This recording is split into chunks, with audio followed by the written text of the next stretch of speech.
kepotong badan.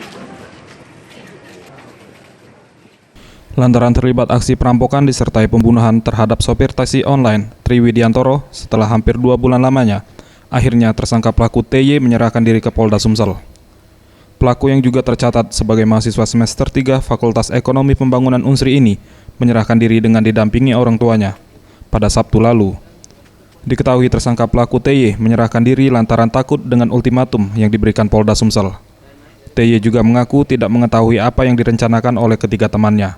Dirinya terpaksa membantu ketiga rekannya dalam aksi perampokan disertai pembunuhan ini, lantaran diancam dibunuh oleh salah satu tersangka pelaku yang kini menjadi buron pihak kepolisian. Rewangi, kalau Rewangi kan Rewangi ini kan orang supir itu kan orang Pak. Rewangi, kalau Rewangi kakek itu sudah nih keluar, kau keluar penuh dia. Yang ngomong Pak Rewangi itu siapa? Eki, yang lari ini ya, masih lari. Terus? Kau Rewangi apa?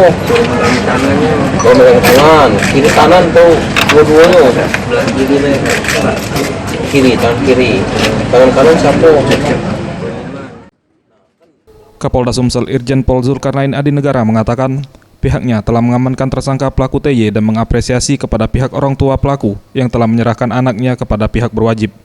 Dan kini, petugas kepolisian akan terus mengejar tersangka bernama Hengki.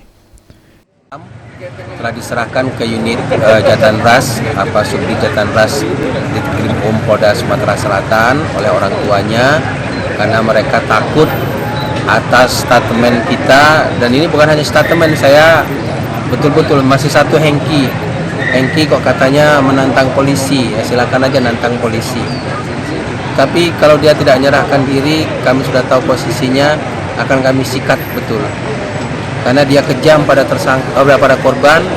Nah, kami tetap tentu menjunjung HAM, kami akan lindungi hak asasi dengan sebaik-baiknya apabila dia menghargai penegakan hukum itu sendiri. Serahkan diri, itu tentu lebih baik. Tim Liputan Sriwijaya TV.